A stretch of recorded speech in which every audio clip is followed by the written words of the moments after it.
So thank you everyone for coming. Hope you've had a good morning so far. I'm Jazz, Global Head of Pre-Sales at Nettitude. Welcome to Crowdstrike's Choose Your Own Hack session. So I want to introduce our hosts, Christian Radiker, Staff Solution Architect, and Craig Heath, Sales Engineer. So Christian joined Crowdstrike over 3 years ago and leads a team of solution architects supporting Europe, Middle East, and Asia.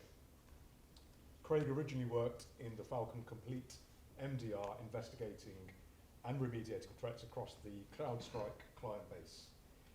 Now he spends his time interacting with companies, using his experience of threat landscapes to identify areas that Crowdstrike can improve their security posture for. This is a very interactive session, I'm told. So you as an audience will decide what happens over the next 50 minutes. So over to you. Yeah, thank you very much. Do you want to, I guess we don't need to introduce ourselves anymore, but you may notice a couple of different accents while we speak. So I'm originally from Germany, and we have a bit of a... Well, I'm from England, so... a bit more northern accent. Great. If you were in the room already while we set up, you may have seen that later on there will be something involving Kahoot, for those that know it. So at some point we will ask you to use your mobile devices potentially to interact with us in this session. But before we go there, first a word of warning that this presentation is different from any other presentation. In fact, it's also something new to both of us. But yeah, today here, you and you alone are in charge of what happens in this presentation. So you will be given some choices today, and we'll see where this leads us. So there are dangers, there are consequences, and also some pawning that will happen. And you need to use your talent, your intellect later on as well.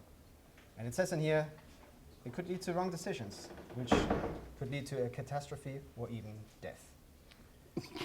I mean, hopefully not, but you never know. Not for us. All right, so to introduce... So who are you? You guys today are going to be assisting us. So you are going to be the experienced hackers, right? You all banded together to create a brand new e-criminal group called InfoSec Spider. You are a group of, just hit. You have focus, you have commitment, and you have sheer will. Now, you are dedicated to a singular vision, and that goal is to attack this company. Giant Solid. So you have 3 objectives. You're going to compromise, you're going to try and exfiltrate data, and basically you're just going to kind of cause a bit of chaos. Giant Solid are this evil multi-trillion-dollar corporation, so you guys have everything to kind of gain here. Yeah. Now is the ask to join InfoSec Spider. So we will switch over to Kahoot. If you have the app, you can use the app, but you don't need to have the app. You can just go to your web browser, yeah, and there is a game pin there. You'll be asked to give a name. Try and keep it PG. This is being recorded. There's a profanity filter in there, I think. But you don't need to test it. But yeah, let's give this a minute so we can join the fun. Yeah, At this point, we normally see a couple quirky names appear. You guys seem to be quite... I'm liking it.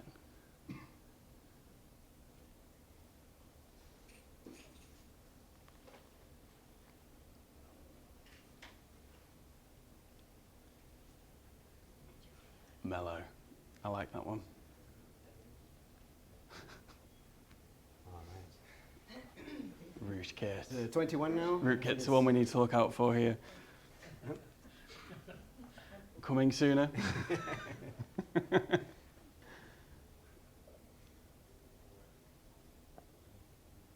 Give it a couple more. Give another minute or so. So we're close to 30. Maybe that's about it. AI. It's everywhere. Okay, so we've hit 30. All right. I'm not going to do a head count. I think you can still join while we start this. Oh, that's true. But I think 32 is probably a good number now to get going. All right, let me see if I can get over here, start this up, because we will have our first decision point. So immediately, you guys get to decide how this is going to go.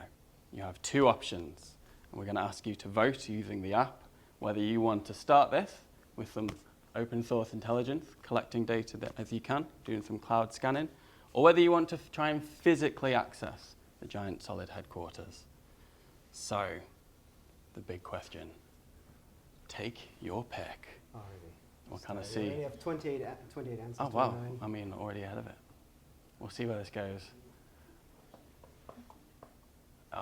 Absolute landslide for this. Yeah. Okay. By a mile. Oh my gosh. Okay. So you know where this is going then? Yeah. All right.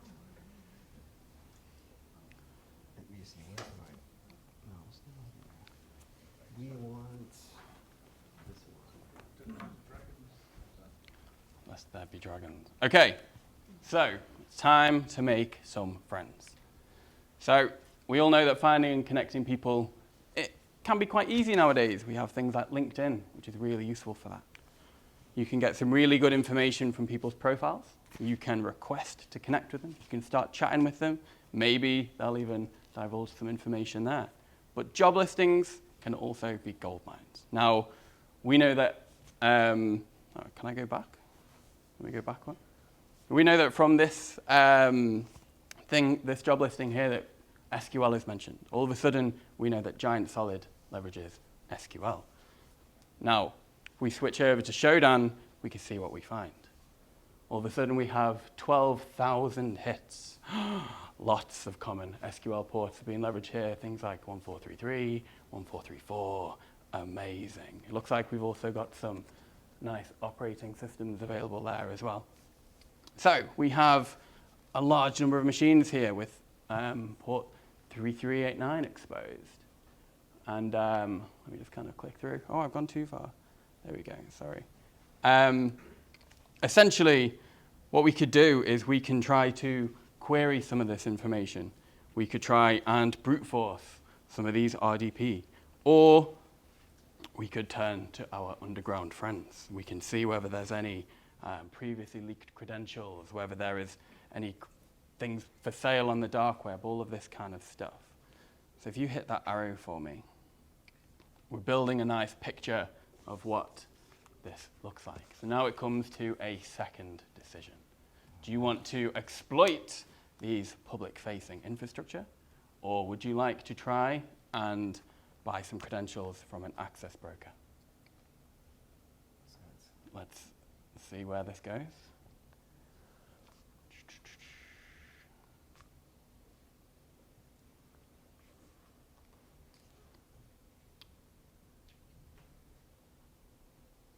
Could go either way. It's, yeah. Coming in fast though. We have still a few more seconds. I think 31 people.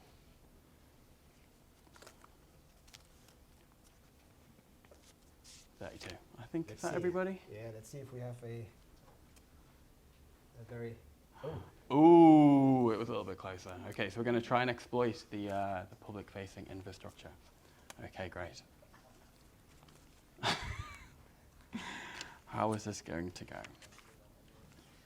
So we are going to join InfoSec Spider here.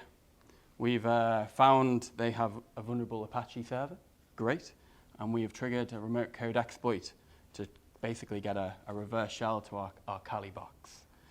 Now, performing some, oh, okay, that's kind of jumped ahead. But basically, we've performed some reconnaissance. We've identified this as an Amazon Linux box. Now, what's a common thing on cloud instances? This is video getting ahead of it. It is, yeah. Normally, in cloud, we see a lot of containers. So, how can we break out? We're in a container. How can we get out of it? Now, to get root privileges of a vulnerable container, we can leverage something called fake pip. Now, this will run as root and basically allows us to run as root without a password. This is definitely flying ahead of me. So we can abuse this. We can abuse pip to elevate our privileges to use this fake pip exploit. I'm just trying to see where this is right now. Okay, Yeah, it's doing its reconnaissance.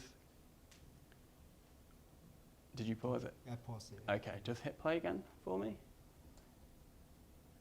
I think we'll see. Videos in a presentation is an interesting method. So here we see it's got Docker.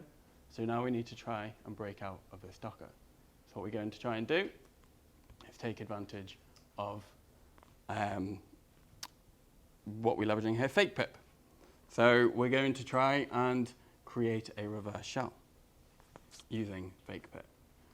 I think we successfully achieved that pretty soon.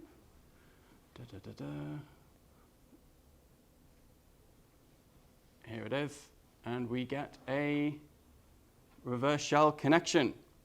So now we have root privileges. The exploited container can have additional tools installed to kind of move further laterally. And I believe, yeah, we're identifying who we are running as. We're running as root. Great. Waiting for it to. Okay. So here, the attack path being used is the Docker socket proxy.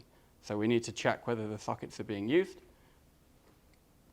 And we can see that they are. Yes, docsock is available. So now to pass commands from the container via the docsock, the netcat will be needed. So here we are. We're basically going to pull in the OpenBSD package. And it's kind of doing its thing. And we're basically going to be installing netcat. And then we're going to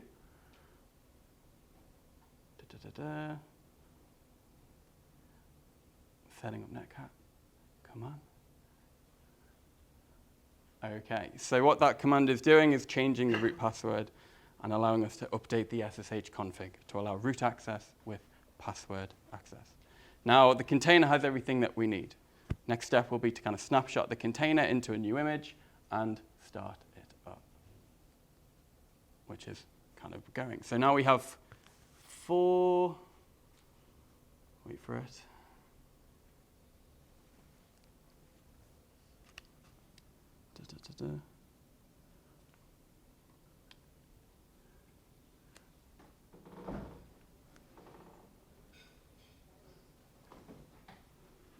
Okay, rather than waiting for the video, I'm just going to kind of talk through what was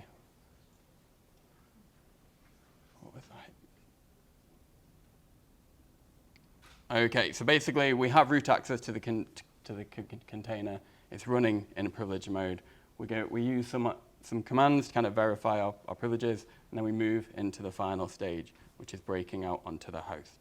So with privilege mode, we can install kernel modules into the host and get a reverse shell. So we do this using kmod, which is kind of being leveraged here. We then set up a new listener on Kali for our reverse shell, and this is the last one that we're going to need. And then finally, we're going to kind of take advantage. I think the video's ended.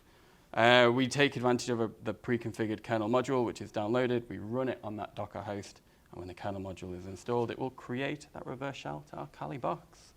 Now, on the last listener, we have root to the Docker host, which is great. Game is over. So, I think, hang on, if we click, what's this going to do? It's going to open this. I'm just going to hit this arrow, or I'll allow you to kind of hit that arrow. Where is it? As feedback, I instantly dislike having a video on this presentation. This has been. I cannot get to the arrow. You can't even get to the arrow. So page. Page 18.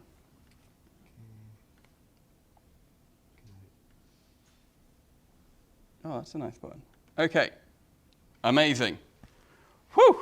Okay, so we have got root access onto a box.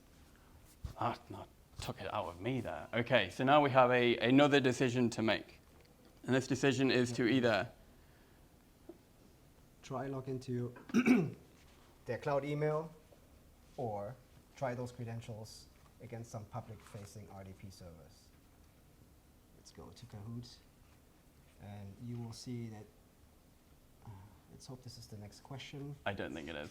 Kahoot doesn't have any branching options, so we may have to skip a couple of questions. Oh no, it is. Okay. Take your pick. We are now sat on a box. I wonder if we get closer by our votes or if they are still split. And the first one was very... It was a landslide, the first one. The second one took us to a maybe path like of a video. Two-thirds. Let's see now. Oh, very Oh, close. right, okay, so we're going to try credentials against a public RDP server. Okay. So,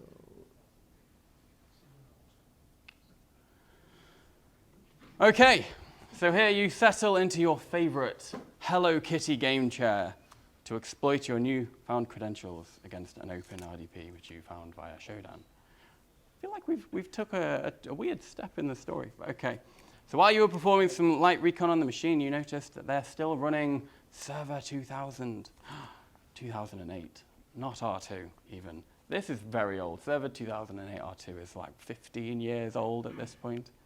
Now, if their patching is that bad on public-facing servers, what are their internal servers and domain controllers like? Oh, it's another video.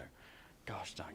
Now, usually, big organizations, they kind of lack in passing updates because they require reboots, stuff to update. So here we're taking advantage of the no-pack exploit script. So here, this is a neat little script which allows you to exploit a very old vulnerability whereby with a normal domain user, you can change the name of the Windows machine you're on to match that of a domain controller. You can then request a Kerberos ticket and abuse that ticket to gain, I've kind of forgotten. You can abuse it to gain, oh my gosh, I'm lost. What can you gain? Domain admin. it's creating another user, so that's what's happening now. I think we'll log in and create another user for some persistence. Basically, getting into the domain admin group, escalate privileges, and you basically, once you have domain admin, you can go and create your own persistence, and you can go and create your own users, hide within the environment. Just in case they notice that the compromised account was leveraged, you have another account that you can kind of take advantage of. You can kind of hide within that domain. Now, you'll be then pretty obscured. You'll have several accounts within your domain, and you can kind of come back and have a party another day. I'm going to click. So, now we have another option. We are in the environment, we've escalated privileges, we have hidden ourselves pretty nicely, we have several accounts. What are we going to do? Are we going to go down the ransomware route, or are we going to try and exfiltrate some data? And here I'm sure I need to skip something.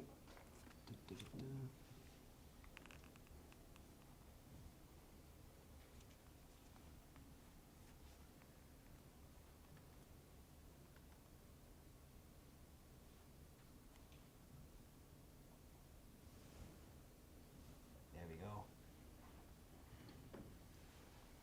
I have a preference here. We'll see if it's followed.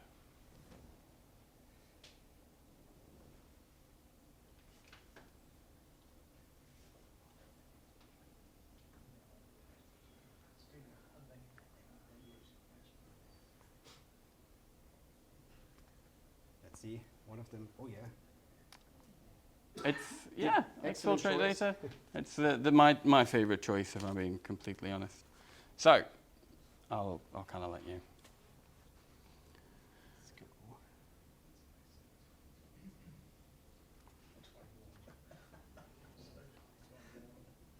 go. Okay, so here the treasure hunt begins. You've conquered the trials of reconnaissance. You've exploited systems. You've installed and created persistence. You have, basically, it's now time to turn your efforts to turn turn your efforts into riches. You've been scanning for and identifying any areas where potentially sensitive information is. And I'm going to move back a slide. Nope, I'm not going to move back a slide.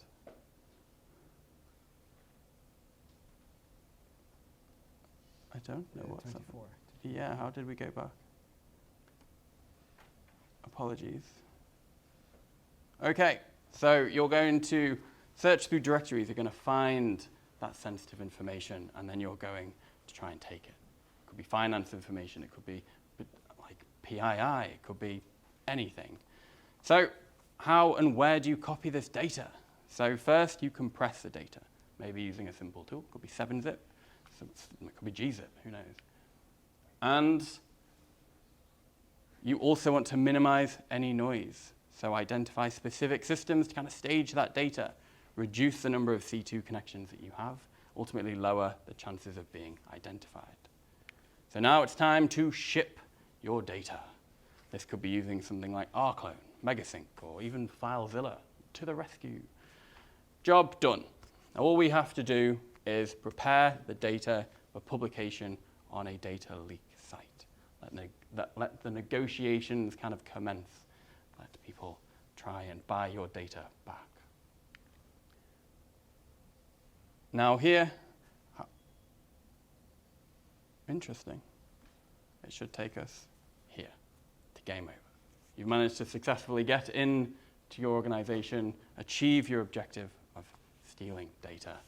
And this is kind of where the game would end, unless you want to go back and change how we progressed through. Preferably not to the one with the video. Go back and follow the ransomware now. You want to go back and do the ransomware? Well, that's what you do. Like exploit the data and then follow the ransomware. That's true. That's true. We can do that. Well, let's try this. You've took your data. Let's cause some chaos. Theoretically. I mean, I 100% would follow that path myself. Okay, so with the ransomware option, producing your payload is difficult.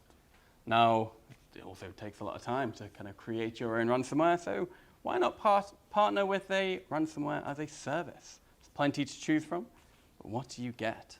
So when you kind of re-enter the dense world of the e-crime ecosystem, you feel a strange energy surrounding you. Whispers of ransomware as a service fill the air, forums and marketplaces on the criminal underground. Sorry, this story's hilarious. Okay, so you stumble upon a fork in your path. Which way will you go? Learn to produce your own? Put trust in a fellow e-crime developer? Or become an affiliate of a program to get you up and running quickly and affordably? So here, we've settled on Lockbit. Now, the click really is ruining the slide for me. So they've really commoditized ransomware. That's kind of where we're going with this. They've made it super easy to kind of get your hands on, just to buy your way in. In fact, the bar isn't even that high. You don't even need any upfront capital. They just take a percentage of anything that you extort from your victims, which is quite a hilariously simple business model. Now, it's even easier than doing your monthly expenses, depending on who you use to do your expenses, of course. You just fill in a form. You tick in a few boxes, as you can see here. And in a few moments, you have your own custom flavor of, well, in this case, Lockbit, ready to aim at Giant Solid. Nearly forgot who we were attacking there. So you can exploit your access to preload the ransomware on as many machines as you can connect with your scripted WMI credentials and domain admin credentials. You can set it to execute at a certain time, maybe 7 p.m. on a Friday, and maybe even on a bank holiday weekend, who knows. Just to ensure you want to pick a time where you're going to have the most impact. I can finally click this and finally go to this slide, because on a Tuesday morning, the Giant Solid employees are horrified to find their desktop pictures of their cats have been replaced. I'm going to click. This could ruin everything. With Lockbit. It's got the branding. They love like a new desktop wallpaper. and an ominous message. Dun, dun, dun, dun. And this is obviously a ransom note that you can expect to find on your desktop, which will then take us to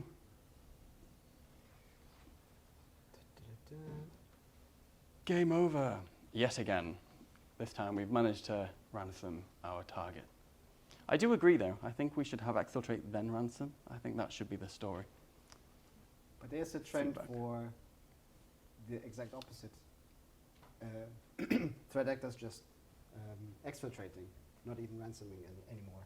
But yeah, we always associate both of them together, right? In the past, There's a trend for them exfiltrating all that data and then selling it on to somebody else to run Yeah. a ransom. Yeah. Double extortion. Why lock a machine when you can sell their Yeah. data instead? depends on what your objectives are. Ours was also to inflict as much damage as possible, so maybe ransomware is a good choice. Uh-huh. The access broker one. Oh yeah. There was another one with buying credentials, right? So I think it starts from slide 11. The access broker one. Ah, yes. Do you want to take this? You could take this one if you want. All right. Yeah, so the story continues with You the like hidden. the storybook. Yeah, the storybook. I made a book. You made a book to just read for the this story one, from, which was supposed to be a bit more narrative telling. So the hidden getaways. You find yourself sitting in front of your computer, determined to delve into the deep web. With trepidation, you power up your Tor browser and enter the hidden world, what we see here, seeking a shortcut to success or power. The allure of the dark web draws you in, where whispers of access brokers in their ability to obtain exclusive credentials echo through the shadows. You come across a forum discussing a hidden marketplace, and a mysterious link catches your eye. You descend deeper into the dark web, a place of anonymity and secrecy. The smell of uncertainty fills the air as you search for an access broker, hoping to purchase the credentials you seek. Your choices have led you deeper into the rabbit hole, and the sense of unease intensifies. A feeling of being watched washes over you as you navigate the treacherous maze of hidden websites. Crossing paths, you stumble upon a chat room where hackers and cybercriminals congregate. You come across a secretive group rumored to possess significant amounts of sensitive information. The time has come to make contact. So what do? We should go to this one, okay. Drumaloo. I don't know if you have heard this name before. As the city lights faded and the moon rose high in the sky, you couldn't resist the temptation to find out more. With bated breath, you type out a message addressing the author of a forum post that we see here. Drumaloo. Greetings, Drumaloo. I am InfoSec Spider. You may have heard of me from hacks such as, oh, your reputation precedes you. Will you share your wisdom? Minutes turn into hours, but just as your hope begins to waver, a private message notification appears. Drumaloo had responded. What do you seek, InfoSec Spider? With excitement and trepidation, you reply, expressing a desire to understand the abilities and a desire to make your own mark in the cyber world. As the conversation unfolds, Drumaloo indicates that they do not want a fixed fee for their expertise, rather a request for a cut of the profits. 10% should suffice. You settle on this price, as Drumaloo is known for their reputation, and payment will not be made until the objective is complete. Forge relationship with Drumaloo and or also known as Frozen Spider. And then I think we close the loop to our next, where we RDP'd last time, right? we did, yeah, we did. Should we try the email? We could. We could. Or we could start. We could go reviewing to some of the the things. Because because it's turning a little bit into, oh, let's go this route, let's go this route. Maybe let's review a bit of what we have chosen or some of the options, and also what can we do or what can be done these days. Maybe the one we started with, gathering some information, OSINT, cloud scanning. We showed pictures of Shodan. There are many other tools available out there as well that are free, that allows you to gather information about your victims or potential victims, or about your own organizations. So those are some of the things that we want to address here. For you, it's difficult to scan the entire internet all the time and find out what is known or available in your organization. There are topics like shadow IT. Maybe there are things that you don't know about what's going on in your organization. How do you find out about those things? It's not practical for you to, as I said, scan the internet yourself, but maybe there are partners that can help you in achieving this or do this together with. And drawing back to solutions that give you that insight or that data point. Another point, we went into the social media aspect, showing LinkedIn, connecting with friends, going into job application or job openings to find out about what is being used, what can we target, is there anything that we can exploit, etc. When I started at Crowdstrike, I did have a LinkedIn profile before, and I still think I was security aware before I joined, but there was also a training in the beginning, or a video that helped me to identify maybe a couple of extra settings I could do to just adjust. By this I mean, it's awareness training, talking to users, etc. is still important. And as much as you can reduce the attack vector, the better. And then the last point here, update the right things at the right time. And often a topic of vulnerability management, which is super difficult to patch everything. It's impossible to do, and hence do the right things at the right time. What is really being exploited? We know there are vulnerabilities and they have CVSS scoring, but how accurate are they? We would recommend to draw additional data points into making that decision too, more of a risk-based decision of what do I need to prioritize and patch first before I do other things. So threat intelligence is a very big and important step on this one as well. Anything you wanted to add? Or I think you covered it pretty nicely, if I'm honest. How do you... what did we go for? okay, what else did we select? We did select the... exploitation of yeah. aged infrastructure. So yeah, in our particular hack, we focused on Apache Web Service. I guess this kind of comes down to the ability to kind of understand what you have in your environment. I mean, cloud misconfigurations, accidental or malicious. I mean, to identify where you have misconfigurations in cloud, you need to know what changes are being made. You need to know what assets you have in the cloud.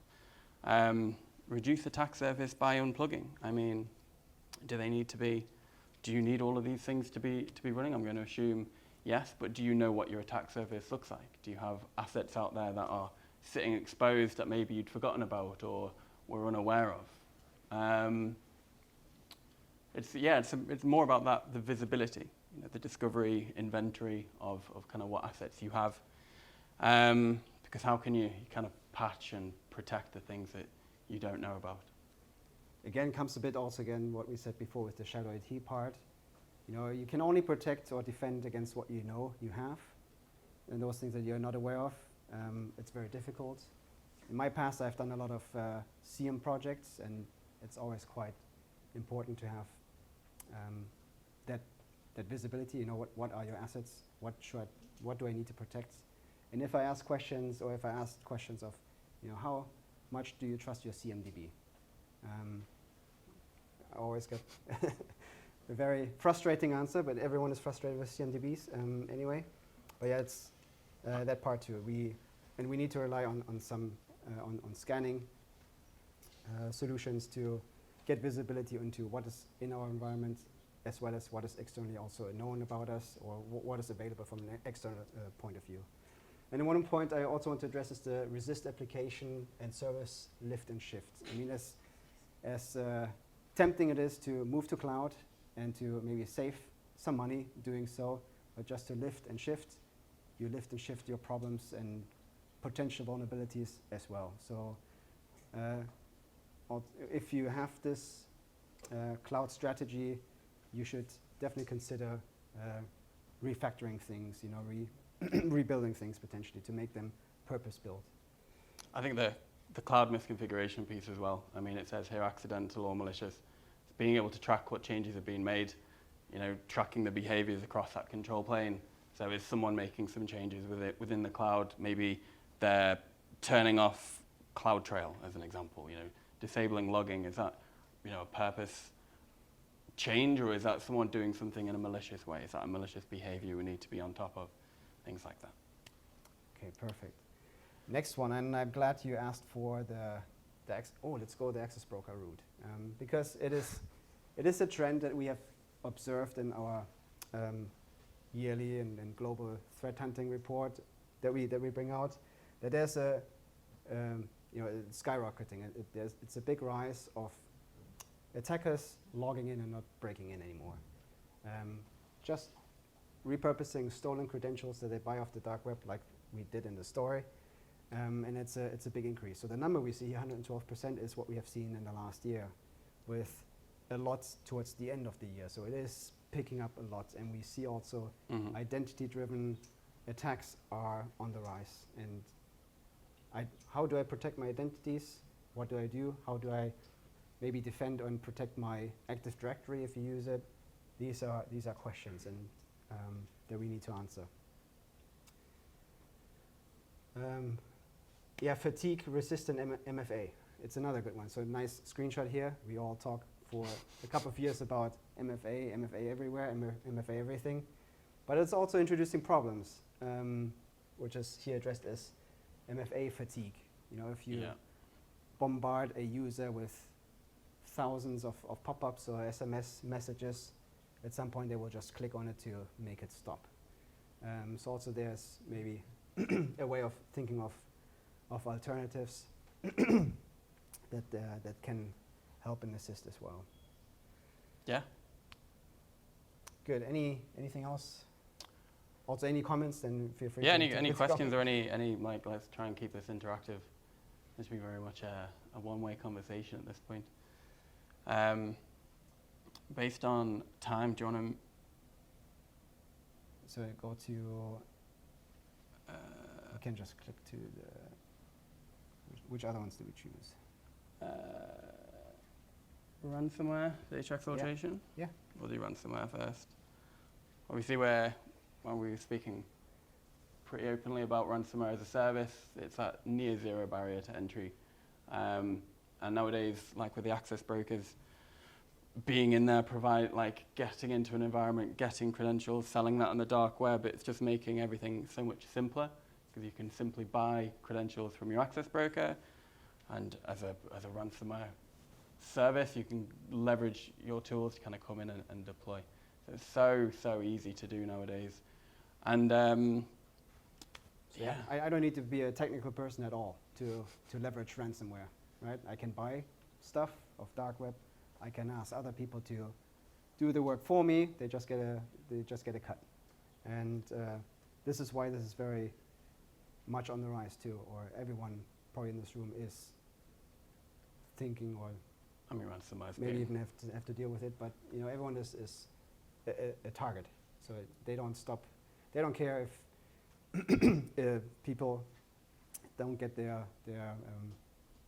health treatments anymore. They don't care if the students cannot access certain resources anymore. All they care about is profit, and so they target everyone. So no one is exempt of ransomware. Cool. Then the next one we did also was data exfiltration. Yeah, I mean, this is one of the big shifts that we're seeing. I mean, a couple of years ago, the big issue was ransomware, you know, taking systems offline. Big impact, you know, all of a sudden our hosts aren't accessible. But obviously it's like a cat and mouse game. So improvements came to protecting against ransomware, and the extortion methods have kind of shifted. There is now the ability to, when you're in the environment, take data and then hold people to ransom by saying, well, we'll release your data if you don't pay us. Kind of eliminates the need to even deploy ransomware. So we're seeing both. We're seeing a rise, obviously, in the data exfiltration during a ransomware incident as well. So, and as you can see here, 20% increase in adversaries just taking data without even deploying the ransomware. So, yeah, there's been a shift. I guess it's all. Are you seeing any data exfiltration of encrypted data that is then just stored awaiting improvements in decryption technologies? Well, I don't know, but most likely it happens. Yes, it kind of depends on the group how they operate, or the threat actor how they operate. So typically they would look for sensitive data and look for your crown jewels. That's why it's important to detect intrusions, but sometimes they can be for weeks or months in your network and go around and take everything. By definition, if it's exfiltrating encrypted data, wouldn't be considered a data breach because it's encrypted. By definition. By definition. I mean, I think the crown jewels is like the NTDS.dit, your Active Directory users, or PII, something relevant to your industry that they can try and leverage against you. Encrypted data is an interesting one there. Well, yeah, I'm sure it happens. I think on that one they'll use the double extortion methods that you're talking about. They've got the data. Mm-hmm. You don't know whether they're going to decrypt it or not decrypt it. So Yeah. organisations will look at are they going to pay the ransom or not pay the ransom. Yeah.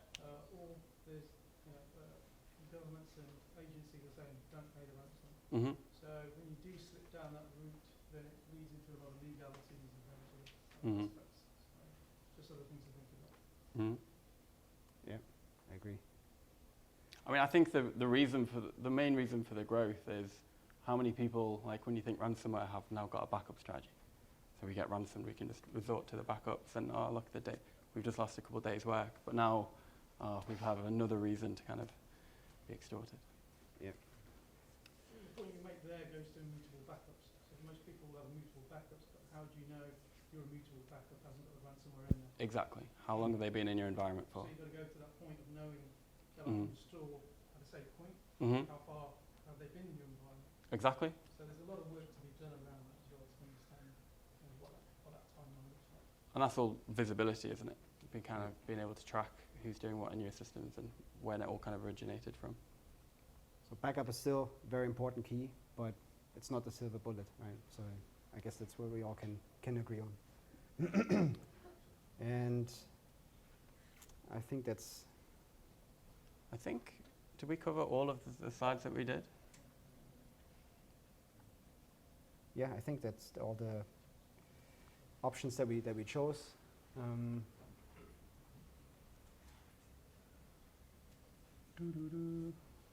Yeah, Good. I think so. All right. Well, I think with the video was Yeah. a quirk that We we'll take this as a iron out. feedback. This We'll needs to take be that ironed out a bit offline more. as some feedback. But have you enjoyed this, or has this been a good change, or has it been not a good change? I think it's reached bits that we might not have touched otherwise. Okay, we were trying to think of like the whole story of, because obviously there's so many different phases in attacks nowadays. It's not just dropping malware or this. There's so many different elements to consider nowadays. So we were trying to kind of go through that in a more of a storyboard approach. Yeah, we wanted to give you a choice. I mean, it's only a fraction of an entire attack path, but it's something valid and real that we have gone through today that happens. Yeah. There's one element that we didn't look or didn't go, like it's the physical access one, which is also quite interesting to go down that one, especially with a very remote kind of working culture that we have. It's even more important to what can I do? And for penetration testing, what we sometimes think of. That can also be done in a physical way. How can I get into someone's headquarters, or target a high-value employee or executive? These are things that need to be considered. Also, how can we defend ourselves? All right. I hope you enjoyed it. I mean, if you don't want to feedback right now in the big forum, please come and talk to us. Yeah, we have a booth. We tried to avoid as many as possible marketing slides, and actually we didn't use a single one. But yeah, come talk to us, and we can talk about how on these aspects, what does Crowdstrike do, how do we do it with our partner Nettitude together, delivering services on top, etc. Thank you, Christian. Thank you very much.